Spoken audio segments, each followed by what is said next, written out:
प्रसंग चल रहा है। हिरण्यकश्यप ने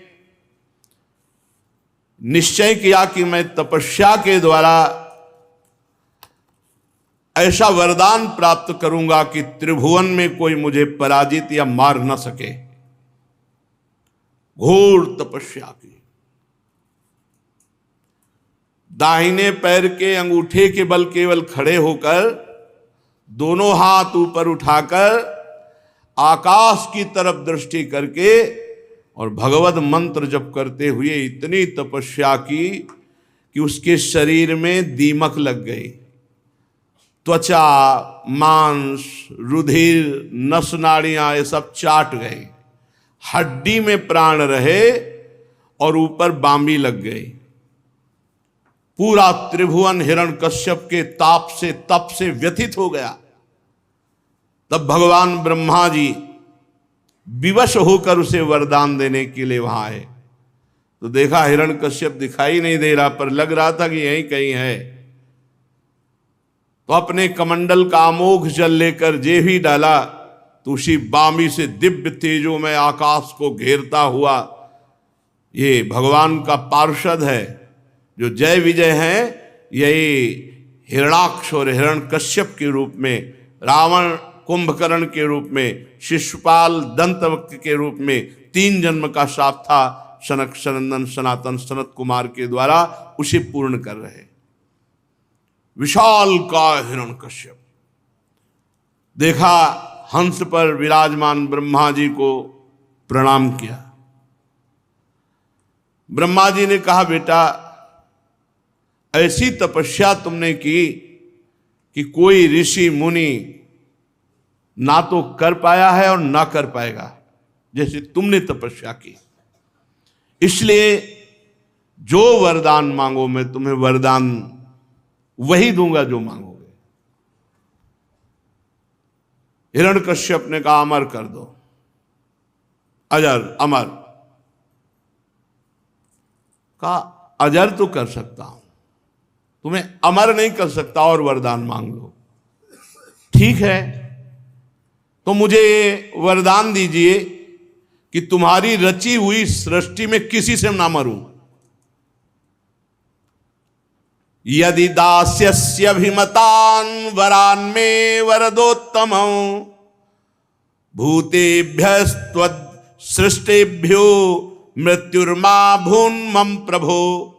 प्रभु, वरदाताओं में आप श्रेष्ठ हैं, और यदि मुझे अभीष्ट वर देने के लिए आए हैं तो ये वर दीजिए कि आपकी रचना में किसी से न मरूं, चाहे मनुष्य हो, पशु हो, प्राणी हो, देवता हो, राक्षस हो, अप्राणी हो, जीव हो, निर्जीव हो, कोई भी आपकी सृष्टि का, उससे न मरूं। एवमस्तु। प्रभु अभी और है, नांतर बहिर्दिवा नक्तमन्यस्य मादपि चायुधै ना भूमौ नाम्बरे मृत्युर ना नरैर न मृगैरपि। प्रभु मैं बाहर न मरूं, घर के भीतर न मरूं, दिन में न मरूं, रात में न मरूं, किसी अस्त्र शस्त्र से न मरूं, जीवित या मृत्यु से न मरूं, मरा हुआ से भी नहीं मरूं, जीवित से भी न मरूं। कोई भी मेरे सामने युद्ध में टिके ना, मैं एक छत्र समस्त त्रिभुवन का स्वामी बनूं, तपस्वी और योगियों का साप मुझे स्पर्श न कर सके, ऐसा वरदान दीजिए। इतना भारी तपस्वी कि ब्रह्मा जी यद्यपि ना चाहते हुए भी तथास्तु कहना पड़ा। है तप है तो बोलना पड़ेगा तथास्तु। जब ब्रह्मा जी इस प्रकार दुर्लभ वरदान उसको दिए, ब्रह्मा जी ने कहा, बेटा यद्यपि ये वरदान बड़े दुर्लभ हैं, किसी को ऐसे वरदान नहीं दिए जा सकते, पर तुमने ऐसी तपस्या की, तुम्हें ये वरदान प्राप्त हुए।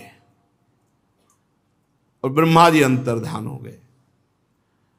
वो जानता था कि ब्रह्मा जी के वचन कभी मिथ्या नहीं होते। अब किसी ऋषि मुनि का शाप नहीं, ब्रह्मा की बनाई हुई सृष्टि से नहीं मरूंगा, दिन में नहीं, रात में नहीं, बाहर नहीं, भीतर नहीं, जीव से नहीं, निर्जीव से नहीं, पृथ्वी में नहीं, आकाश में नहीं, सब घुमा के उसने ऐसा मांग लिया मानो अमर। अब जे ही ब्रह्मा जी गए ते ही उठाया त्रिशूल और उसको भगवान श्री हरि की याद आई, ये दुश्मन हमारे भाई हिरणाक्ष का वध करने वाला है, अब मैं इसका गला काटूंगा और इसके खून से तर्पण करूंगा अपने भाई को। उस अविवेकी हिरण्यकश्यप को पता नहीं कि भगवान का श्रीअंग चिदानंद है, किसी अस्त्र से काटा नहीं जा सकता, और रक्त मांस आदि धातु ये मनुष्य शरीर में होती, चिदानंद में नहीं। अब तो वो अपने साथियों को लेकर के तीनों लोकों की विजय की, देवता, असुर, नरपति, गंधर्व, गरुण, सर्प, सिद्ध, चारण, विद्याधर, ऋषि, पितर, मनु, यक्ष, राक्षस, पिशाचराज, प्रेत, भूतपति, सबको जीत लिया हिरण्यकश्यप ने। विश्व विजयी त्रैलोक्यपति, दहाड़ मारता हिरण्यकश्यप, कोई जोड़ नहीं। अब वो नंदन आदि जो देव उद्यान है सबको अपने अधिकार में करके देवताओं को खदेड़ दिया, स्वर्ग में रहने लगा। विश्वकर्मा के द्वारा बड़ा विचित्र बनाया हुआ देवराज इंद्र का भवन, त्रिभुवनपति का भवन छीन लिया और त्रिभुवनपति बनकर के हिरण्यकश्यप विराजमान हुआ। तीनों लोकों का सौंदर्य इंद्र भवन में विराजमान है। ऐसी मूंगे की सीढ़ियां, पन्ने के गर्च, स्फटिक मणि की दीवारें, वैदुर्य मणि के खंभे और माणिक की कुर्सियां, दूध फेन के समान शैयाएं, स्वर्ग की अप्सराएं, सब हिरण्यकश्यप की सेवा में।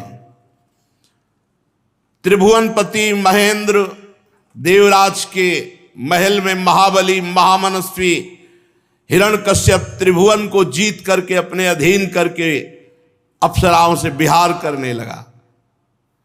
उसका शासन इतना कठोर था, कोई भी देव, दानव, मानव, यक्ष, नाग उसकी आज्ञा के विपरीत नहीं।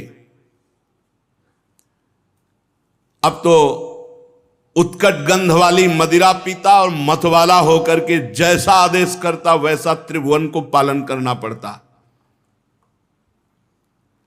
केवल 3 उसके अंडर में नहीं थे, भगवान ब्रह्मा, भगवान हरि और महादेव, बका पूरा त्रिभुवन उसके अधीन था। जब पुरुषार्थ से इंद्रासन पर बैठ गया तो विश्वावसु, तुम्बुर, गंधर्व, सिद्ध, ऋषिगण, विद्याधर ये स्तुतियां करती, अप्सराएं सामने नृत्य करती।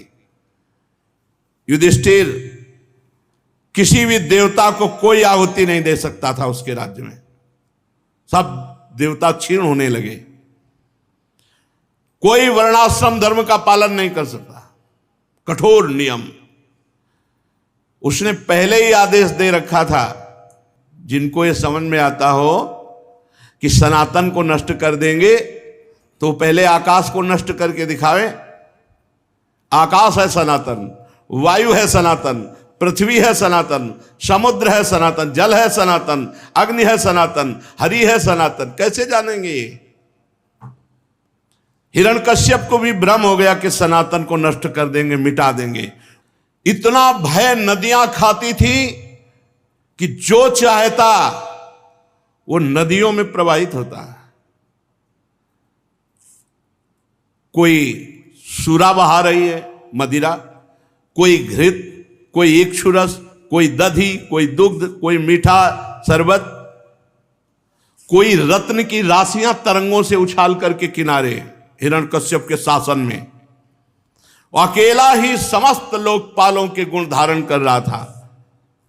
जैसे लोकपाल वरुण, लोकपाल अग्निदेव, लोकपाल वायुदेव, वायु और लोकपाल यम, सबके गुण अपने में अकेले धारण करता, इतना महान तपस्वी। पर कुछ भी हो, था तो इंद्रियों का दासी। कितना भी बड़ा बलवान हो, गुलाम तो मन और इंद्रियों का ही था। अब ईश्वर से मतवाला होकर शास्त्र की मर्यादा का उल्लंघन करते हुए मदिरा पीकर घमंड से जब घूमता तो थर थर कांपती पूरी सृष्टि। उसका कठोर शासन लोकपाल घबरा गए।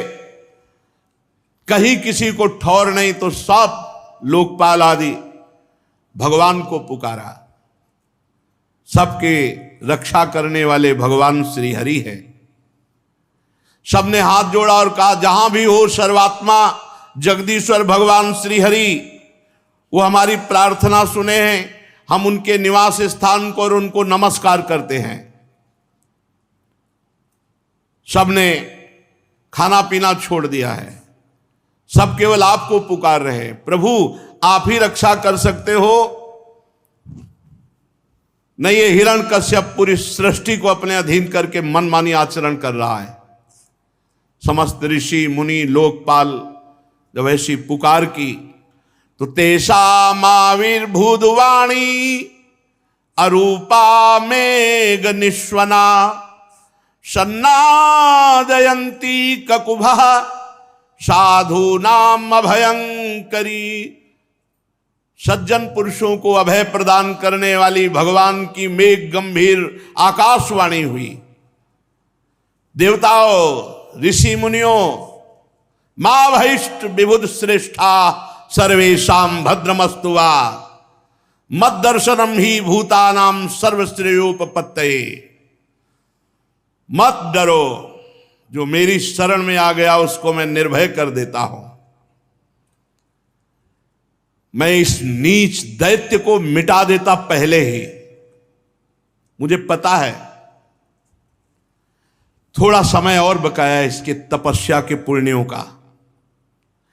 कोई भी प्राणी जब सनातन धर्म पर वार करता है, देवता वेद गाय ब्रह्म ऋषि साधु वैष्णव धर्म, ये सनातन है, ये सनातन की जड़ें हैं, तो मैं उसका विनाश करता हूं। यदा यदा ही धर्मस्य, कौन सा धर्म? यही सनातन धर्म।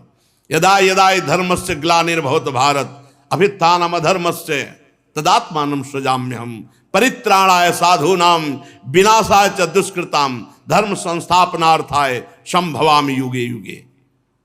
मैं इंतजार कर रहा हूं किस बात का?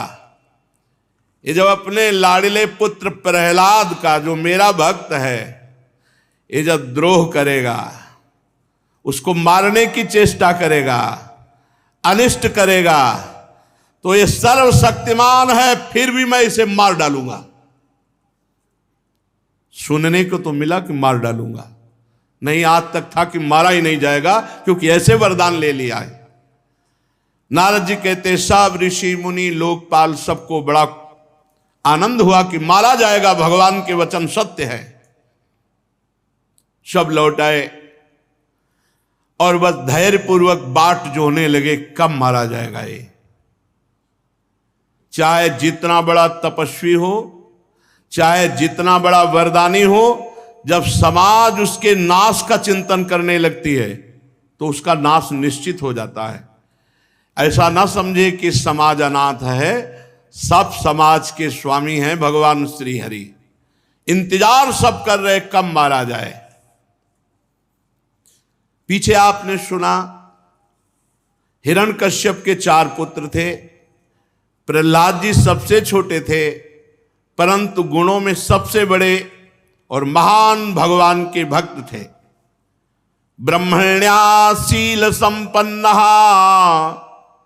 सत्य संधो जितेन्द्रिय आत्मवत् सर्वभूताना में का प्रिय सुहृतम।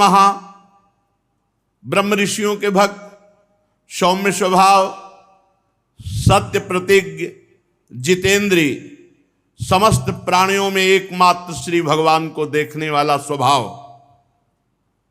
ये प्रहलाद जी का था।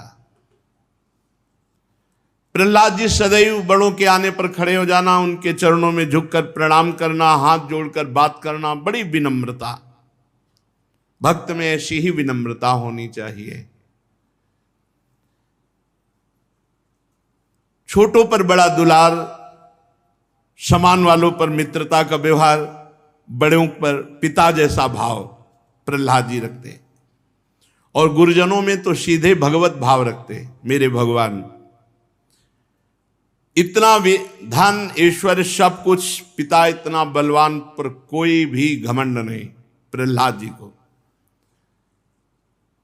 प्रहलाद जी हर परिस्थिति को भगवान का विधान मानते हैं, इसलिए उन्हें कभी दुख सुख नहीं होता, वो आनंद में रहते। लोक परलोक किसी की कोई परवाह नहीं, एकमात्र भगवान के चिंतन में चित्त डूबा हुआ। प्रहलाद जी संपूर्ण वैभव को असत्य निस्सार समझते थे, इसलिए कभी घमंड नहीं हुआ। प्रहलाद जी जितेंद्री थे, मनोनिग्रही थे, शरीर उनके वश में था, वो इंद्रियों के गुलाम नहीं थे जैसे उनका पिता। उनके चित्त में कभी किसी भी तरह की कोई कामना ही नहीं उठती थी प्रहलाद जी के चित्त में, क्योंकि निरंतर भजन चलता था।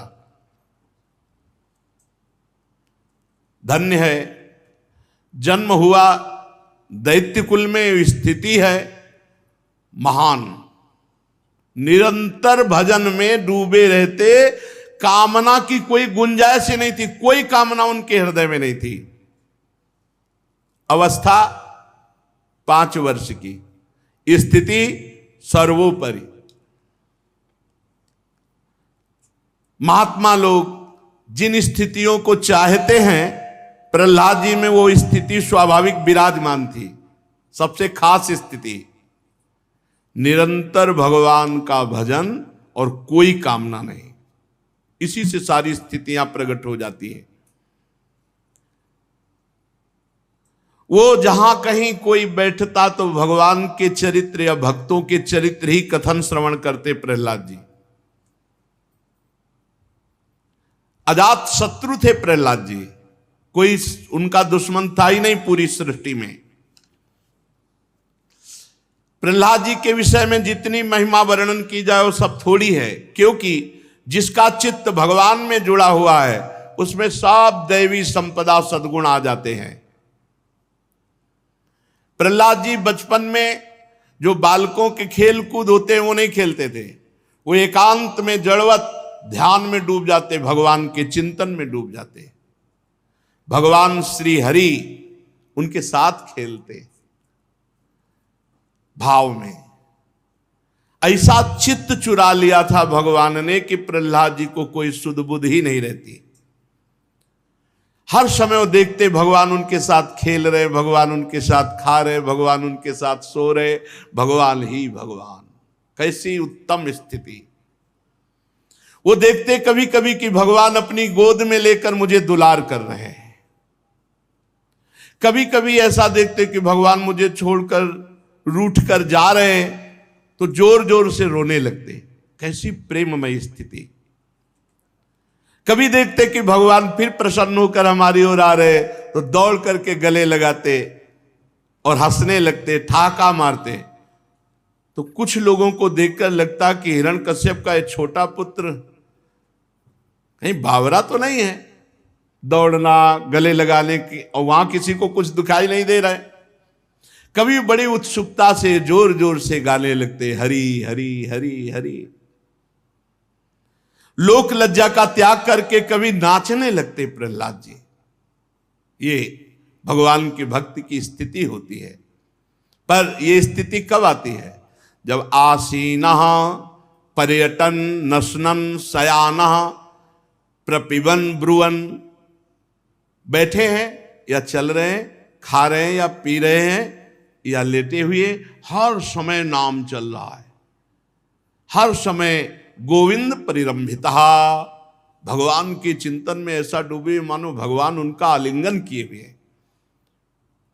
तो कभी क्वचित द्रुदति, कभी रोने लगते, कभी हंसने लगते, कभी नाचने लगते, कभी गाने लगते। क्वचित धसति तच्चिंताह्लाद उद्गायति, क्वचित नदति, क्वचित दुत्कंठा विलज्जो नृत्यति, क्वचित कभी नाचने लगते। क्वचित तद भावना युक्तस तन्मयोनुचकार, कभी भगवान की भावना में डूबकर समाधिस्थ हो जाते। भीतर ही भीतर भगवत आनंद में डूब जाते। प्रहलाद जी की ऐसी स्थिति कि कभी कभी नेत्रों से अश्रुधारा बहती। भगवान श्री कृष्ण के चरण कमलों की ये भक्ति अकिंचन महात्माओं को प्राप्त होती है, जो प्रहलाद जी को प्राप्त हुई। इसमें जो परमानंद है वो मोक्ष में भी नहीं है। ये बेचारे जो मन के अधीन इंद्रियों के गुलाम हैं, ये बेचारे क्या जाने भगवदानंद किसे कहते हैं। विषयानंद में ही आनंद की खोज करने वाले ये भगवदानंद, परमानंद, प्रेमानंद क्या जाने। भगवान के परम प्रेमी प्रहलाद भक्त बड़ी ऊंची कोटि की स्थिति को प्राप्त थे। ऊंची कोटि स्थिति प्राप्त करने के लिए एक बात केवल समझ ले, हर समय भगवान का चिंतन। बस एक बात पकड़ लो, अनन्यस चिंतयन्तु माम। भगवान कह रहे मेरा अनन्य चिंतन। भगवान का अनन्य चिंतन ही सब प्रकार की सिद्धियों को प्रदान करता है। हिरण्यकश्यप ऐसे महात्मा पुत्र से द्रोह क्यों करने लगा? युधिष्ठिर जी ने नारद जी से पूछा। पिता तो स्वाभाविक सद्गुणी पुत्रों पर विशेष प्रेम करता है, फिर हिरण्यकश्यप ऐसे महात्मा प्रहलाद जी से द्रोह क्यों किया? नारद जी, मुझे बड़ा संशय हो रहा है कि हिरण्यकश्यप ऐसे निर्मल पुत्र के प्रति द्रोह किया। नारद जी ने कहा, युधिष्ठिर जी, दैत्यों ने भगवान श्री शुक्राचार्य जी को अपना पुरोहित बनाया। उनके दो पुत्र थे, संड और अमर्क, तो संडामर्क कहते हैं। दोनों हिरण्यकश्यप के द्वारा प्रेरित होकर प्रहलाद जी को राजनीति, अर्थनीति ये सब पढ़ाते। प्रहलाद जी स्कूल में जाते, जो पढ़ाते वो पाठ सुनते हुए दिखाई देते, और जब पूछते तो जेव कहते सुला भी देते, लेकिन वो मनन नहीं करते। मनन करते प्रभु का। पाठ का मूल आधार मनन होता है। तो राजनीति, अर्थनीति, बहुत सी और पढ़ाइयां सुन लेते, सुना देते, मनन करते प्रभु का।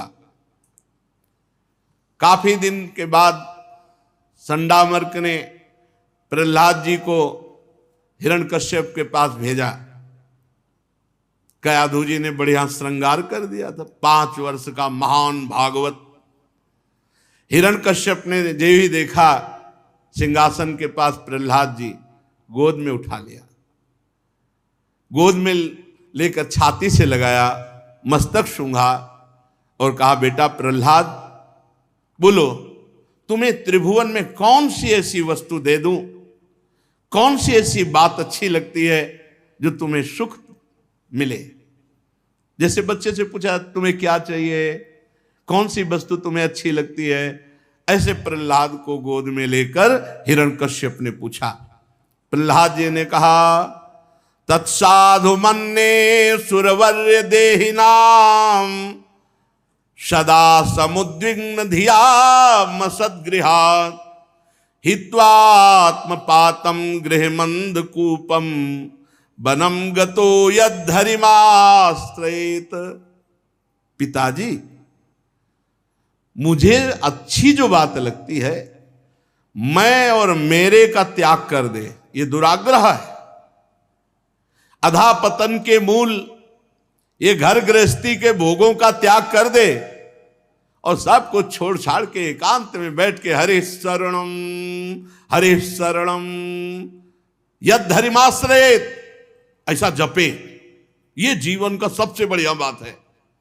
प्रहलाद जी ने कहा, तुम्हें बेटा क्या पसंद है? हिरण्यकश्यप ने पूछा। बोले, मुझे पसंद है घर गृहस्थी, अहंकार, भोग वासना छोड़कर एकांत में बैठकर हरिमाश्रयेत, हरिशरणम हरिशरणम हरिशरणम, ऐसा हरि का आश्रय लेकर खूब भजन करे।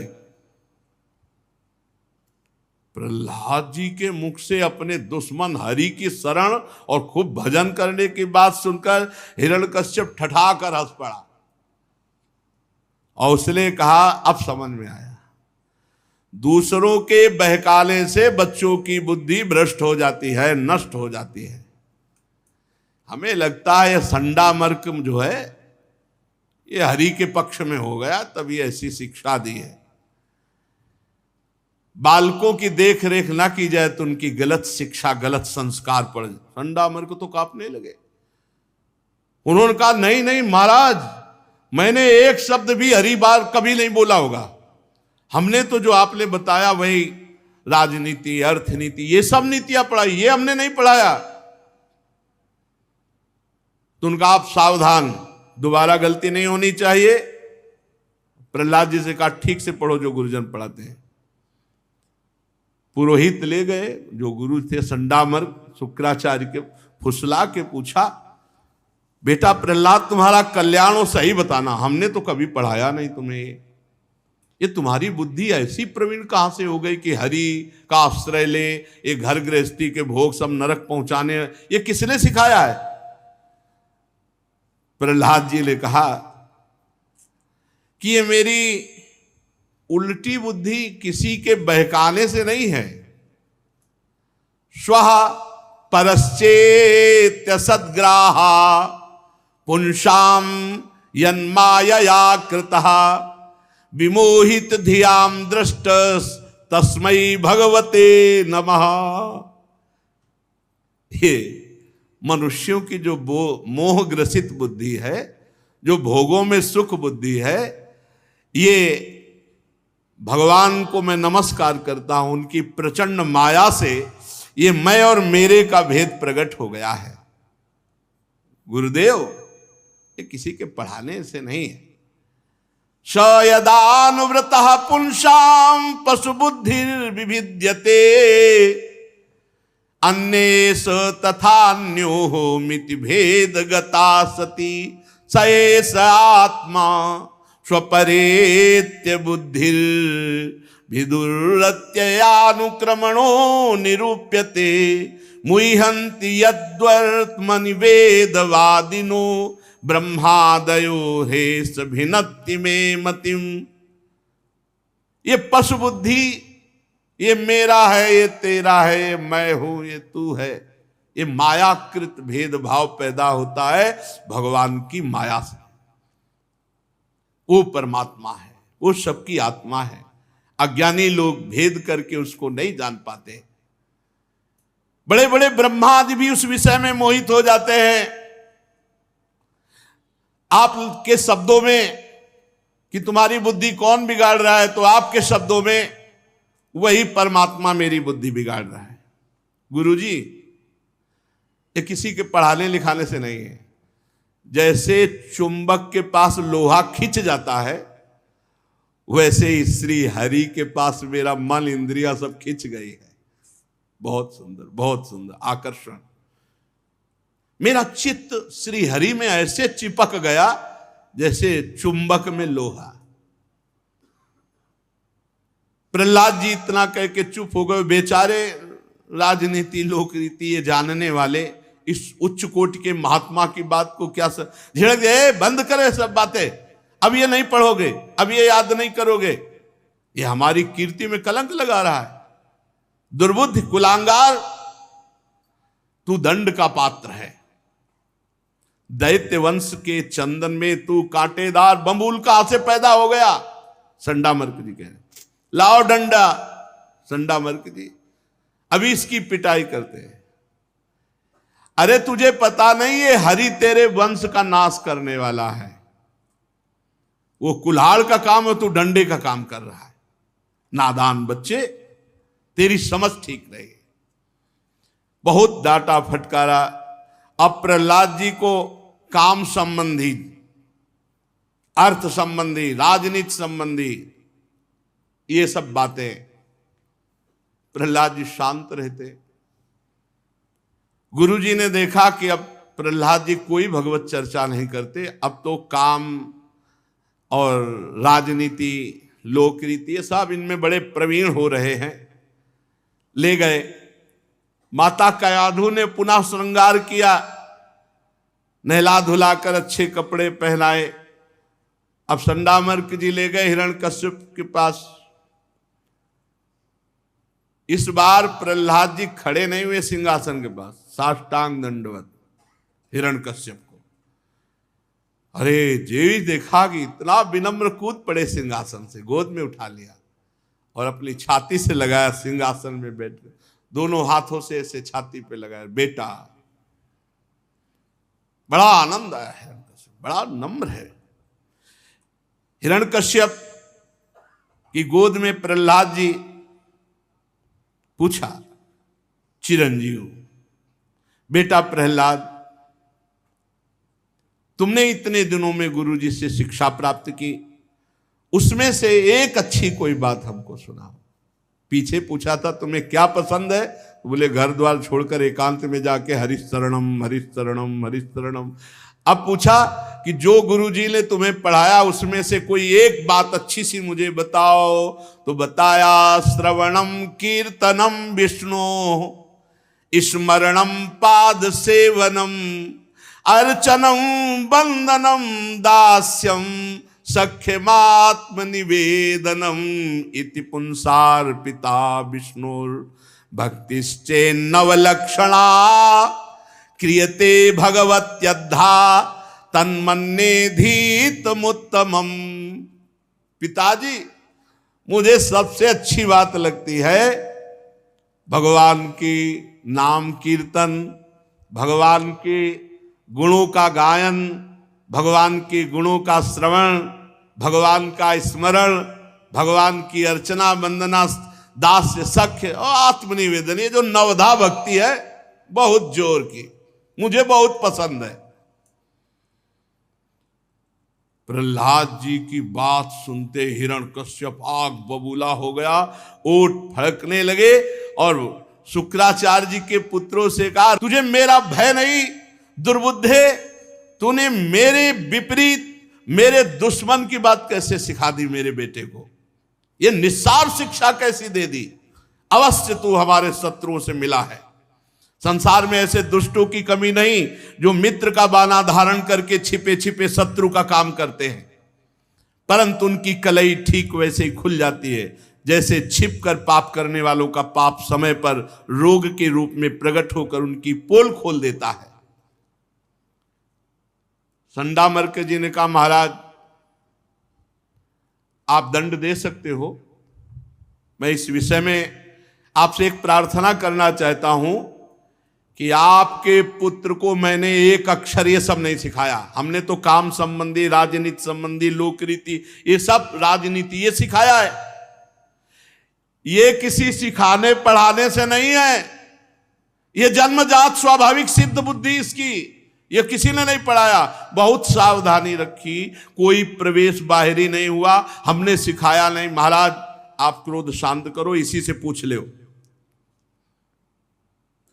जब संडामर्क जी ने ऐसा उत्तर दिया तो हिरण्यकश्यप ने प्रहलाद से पूछा, यदि तुझे तेरे गुरुजनों ने ये नहीं सिखाया तो कहां से तेरे को बुद्धि प्राप्त हुई, बोल। तो प्रहलाद जी ने कहा, मतिर्न कृष्णे परतः स्वतो वा मिथोभिपद्येत गृहव्रतानाम अदांत गोभिर्विशताम तमिश्रम पुनः पुनश्चर्वित चर्वणानाम नाते विदुष्वार्थ गतिम ही विष्णु दुराशयाये बहिरर्थ मानिनः अंधा यथांधैरुपनीयमाना वाची सतंत्या मुरुदाम निबद्धा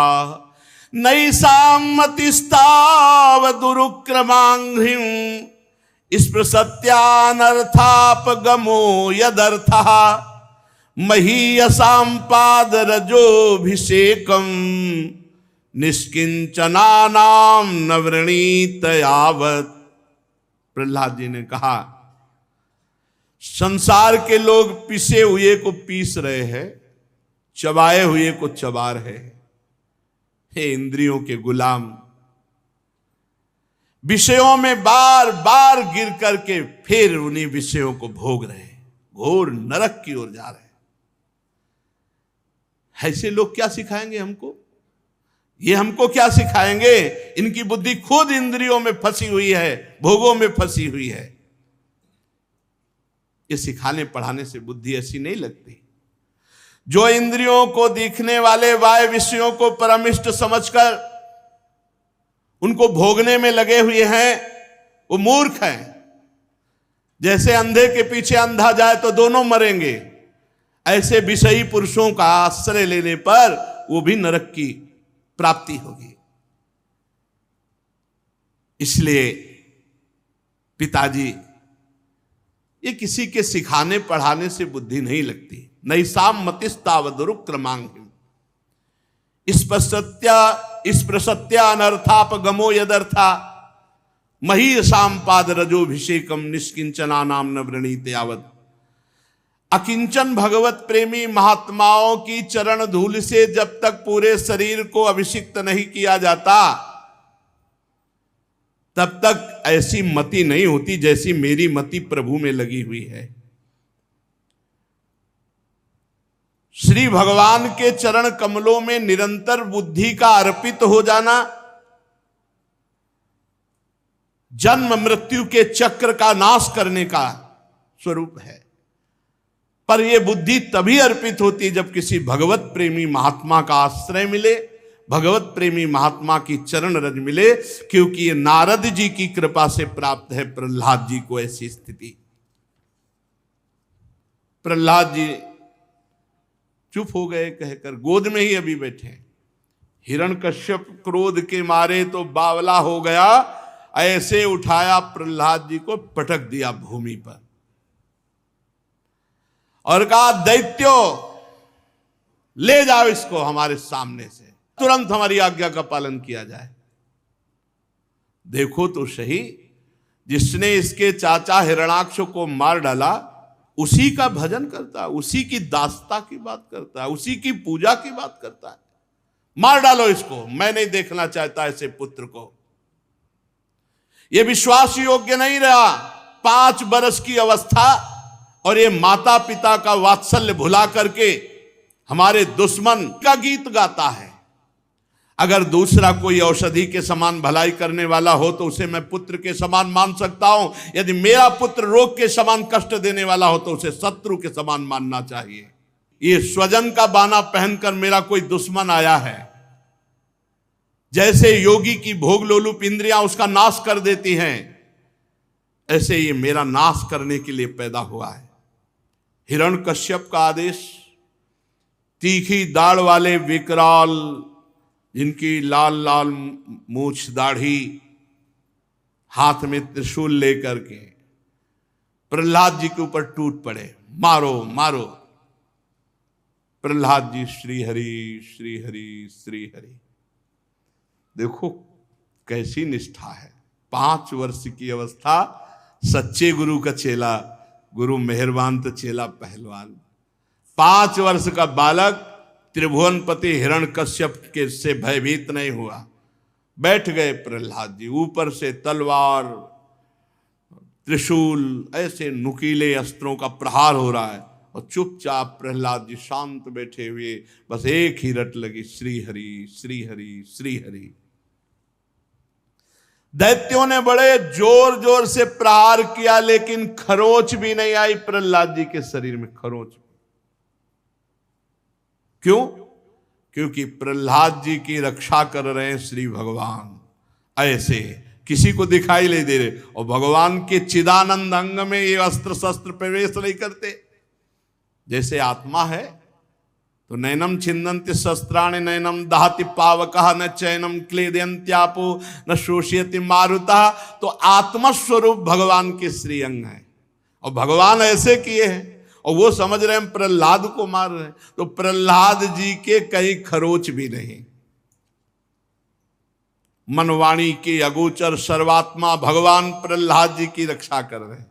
और दूसरी बात, भगवान ही त्रिशूल में है, भगवान ही तलवार में है, वो लगी नहीं रहे, वो लगी नहीं रहे। आकर के बताया, महाराज ये नहीं मर रहा है, शूलों से मारा, त्रिशूल से, तलवार से, पर खरोच भी नहीं आई। हिरण्यकश्यप को डर लग गया, डर। दुनिया को डर देने वाला पहली बार डरा। 5 वर्ष का बालक इतने बड़े बड़े महावीरों से भी नहीं मारा जा रहा। दूसरा उपाय करो, तुरंत मार डालो। मतवाले हाथी गजराज बड़े बड़े अंकुशों से प्रेरित करके प्रहलाद जी को बीच मैदान में बैठाला गया। चारों तरफ से हाथी दौड़ाए गए। बड़े बड़े मतवाले हाथियों से कुछ लाए जा रहे हैं, कुछ नहीं। प्रहलाद जी श्री हरि श्री हरि श्री हरि श्री। महाराज हाथियों से भी नहीं मरा। विषधर सांपों से डसवाया जाए, बड़े बड़े कोबरा, किंग कोबरा, ये सब छोड़े गए। प्रहलाद जी के सब लिपट रहे हैं, काट रहे हैं, पर दांते नहीं घुस रहे, जहरे नहीं जा रहा। हरि का प्रताप, भगवान सर्व सामर्थ्यशाली, जो विष को अमृत कर दे, अमृत को विष कर दे, उन भगवान का प्रभाव। खूब सांपों से डसवाया गया, यहां तक कि सांपों की कोठरी में कई दिनों तक बंद रखा गया। अब तो मर गया होगा, निकाला तो सांप ऐसे खेल रहे थे जैसे कोई परिचय का। खूब प्रहलाद जी से ऐसे। महाराज नहीं मरा, सांपों से भी नहीं मरा, बड़े चिंतित। संडामर्क जी ने कहा हमें दो, हम कृत्या राक्षसी उत्पन्न करेंगे और मार डालेंगे। ठीक है, वो शुरू हुए, मंत्रों के द्वारा अनुष्ठानों मारण शक्ति का प्रयोग किया। कृत्यारूपी राक्षसी प्रकट हुई और प्रहलाद जी की तरफ चली, तो प्रहलाद जी की तरफ जाते ही वो उलट गई और संडामर्क को उठा के पटक दिया, मार डाला संडामर्क को, और राक्षसी अंतर ध्यान हो गई। तब प्रहलाद जी ने संडामर्क जी के समीप गए और उनके चरणों को पकड़ के कहा, यदि मैं सर्वत्र श्री भगवान को देखता हूं तो हमारे गुरु जी जीवित हो जाएं। संडामर्क पुनः जीवित हो गए। अब उनको जब ज्ञान हुआ कि प्रकट की हुई कृत्या ने हमको मार डाला, प्रहलाद ने बचाया, तो बहुत हृदय से प्रेम हुआ, पर वो कुछ कह नहीं सके क्योंकि हिरण्यकश्यप के भय से। पर हृदय से लुट गए प्रहलाद जी पर कि निर्दोष बालक की हत्या करने के लिए हमने प्रयास किया, इसीलिए कृत्या ने हमें मार। अब ये भी चेष्टा गई। अब हिरण्यकश्यप ने कहा, जाओ बड़े बड़े बलवान राक्षस पहाड़ को उठाओ, और जो पहाड़ के उठाने से खाली जगह होती वहां इसको बैठा लो और खूब ऊपर से पहाड़ इसके ऊपर छोड़ दो, मर जाएगा। पहाड़ उठाया गया, ऊपर से पहाड़ डाला गया, कुछ नहीं। जाके सहाय केसो आके जीवन का कौन अंदेशो, सीम की चाप सके को तासु, बड़ रखवार रमापति जासु। अब उठाओ पहाड़, अब तो मर गया होगा। देखा तो वैसे ही श्री हरि श्री हरि। हिरण्यकश्यप कांप गया, ये मरेगा कैसे ये। अब बोले ऊपर से पहाड़ की चोटियों पर जाकर नीचे पत्थर पे पटको इसको, तो मर जाना चाहिए। ऊपर से पटके गए तो नीचे जैसे कोई बहुत कोमल गद्दे पे आ गए। श्री हरि श्री हरि। क्या मतलब, ये जादू क्या है कि मर ही नहीं रहा ये। बोले महाराज अब क्या, तो बोले संबरासुर को बुलाओ, माया प्रकट करवा। संबरासुर आया, पूरी माया करके हार गया। मायापति के दास का बाल बाका भी नहीं। बोले अब ऐसा करो, जहरीली गैस से भरा हुआ कुंड, उस पे इसको बंद कर दो, मर जाएगा दम घुटने पे। ऐसा किया गया। 2-3 दिन बाद निकाला गया, श्री हरि श्री हरि श्री हरि, वहां कोई फर्क नहीं। बोले अब हमारे सामने हलाहल विष निकालो, सर्पों का, जड़ी बूटियों का, सब जहर पिलाओ इसको। जहर पिलाया गया। प्रहलाद जी मुस्कुरा के जैसे कोई रबड़ी खा के और बोले श्री हरि। कुछ फर्क नहीं प्रहलाद जी पर, कोई फर्क नहीं। बहुत उदास हो गया। खाना पीना बंद कर दो इसका और बर्फीली जगह में दबा दो इसको कई दिन तक। फिर जब निकाला गया तो फिर श्री हरि श्री हरि श्री हरि। हिरण्यकश्यप बहुत इतना परेशान हो गया कि उसको लगा कि हमें लगता है कि मेरी मृत्यु इसी से होगी। बहुत चिंतित बैठे थे। इतने में उनकी बहन जी आई। बहन जी ने अग्नि को तपस्या के द्वारा प्रसन्न कर लिया था, तो उनको एक शीतल पट मिला था जिन्हें होलिका कहते हैं। उनका भैया तुम चिंतित मत हो, अब की ये मारा जाएगा। तो उनका कैसे मारा जाएगा? बोले हमको तो प्राप्त है अग्नि का शीतल पट, तुम लकड़ियों का ढेर लगाओ, बीच में जगह बनवाओ, हम जबरदस्ती लेकर इस बालक को बैठ जाएंगे, आग लगवा दो, मुझे अग्नि का वरदान रूपी शीतल पट मिला, मैं जलूंगी नहीं, ये लड़का भस्म हो जाएगा। हिरण्यकश्यप को थोड़ी तसल्ली मिली, पर थोड़ा संशय था कि इतनी जगह नहीं मरा तो पता नहीं आग जलाए कि ना जलाए इसको। अब जैसा विधान बनाया गया था, बहुत टाल का टाल लकड़ी एकत्रित कर दी गई, नीचे अंदर जगह बना दी गई। होलिका लेकर के बैठ गई प्रहलाद जी को पकड़ के सामने। प्रहलाद जी ने कहा बुआ जी आप निश्चिंत रहो, पकड़ने की जरूरत नहीं, हम आपके सामने ही बैठे हैं। और श्री हरि श्री हरि श्री हरि। अब इशारा कर दिया लगाओ आग, चारों तरफ से आग लगा दी गई। जो ही आग लगी तो हरी पेरी तो ऐसी हवा चली कि शीतल वो तो पकड़े बैठी थी प्रहलाद जी को, तो शीतल पट पूरा प्रहलाद जी के ऊपर और बुआ जी फुआ हो गई। पूरी आग बुआ जी को। अब वो चीख रही है तो दैत्य लोग आनंद मना रहे हैं कि अब मरा प्रहलाद जी, क्योंकि स्त्री की आवाज और बालक की आवाज लगभग पूरी रात दैत्य लोग बड़ी मस्ती में कि हमारे स्वामी का संकट टला। आज भी सुबह भगत लोग ढोलक मंजीरा लेकर जो प्रहलाद के पक्ष के हैं वो जाते हैं, वहाँ होली का तिलक करते हैं, प्रहलाद जी के साथ नाम कीर्तन। वहाँ देखा जाके कि तो वहाँ बुआ हुआ तो कोई थी नहीं, वो तो सब राख हो चुकी थी, और प्रहलाद जी बैठे श्री हरि श्री हरि श्री हरि, बड़ा जोर का कीर्तन। अब हिरण्यकश्यप को लगा गया अरे अग्नि में हमारी बहन जल गई, लेकिन उनको तो शीतल पट प्राप्त था और प्रहलाद बच गया। अब वो बहुत, तो दैत्यों ने कहा कि एक जगह रह गई, बड़े बड़े पत्थर के टुकड़े बांधकर इसे गहरे समुद्र में फेंक दिया जाए। ऐसा भी किया गया, समुद्र में डलवाया गया, आंधी में छोड़वाया गया, लेकिन भगवान के प्राण प्यारे भक्त प्रहलाद का बाल बांका भी नहीं। विश्वास करो, अगर आप भगवान को अपना मानकर संपूर्ण जीवन समर्पित किए हो तो भगवान फिर आपकी रक्षा करेंगे। देखो ठाकुर हरिदास जी को 22 बाजारों में कोड़ों से अभी मारा गया, 500 वर्ष की पहले की बात है,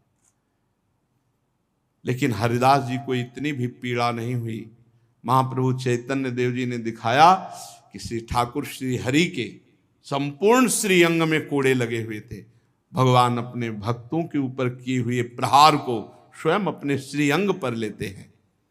प्रहलाद जी का बाल बांका भी नहीं हुआ। अब हिरण्यकश्यप डर गया प्रहलाद से कि यही मुझे मारेगा, क्योंकि किसी भी तरह नहीं इसकी मृत्यु होने। सोचने लगा कि मैंने इसका बहुत बुरा किया है, द्रोह किया है, दुर्व्यवहार किया है, और इसका कुछ भी नहीं बिगड़ा, ये मुझे मारेगा। भयभीत हो गया हिरण्यकश्यप। ये ना किसी से डरता है, ना मृत्यु इसका कुछ बिगाड़ पा रही। हाय, मैं इसकी शक्ति की था नहीं पा रहा, अवश्य अवश्य मेरी मृत्यु इसी से होगी, ऐसा वो निश्चय कर रहा है। बहुत भयभीत है, थोड़ा भयभीत बने रहने दो। शेष चर्चा आगे। श्री राधा वल्लभ लाल की जय।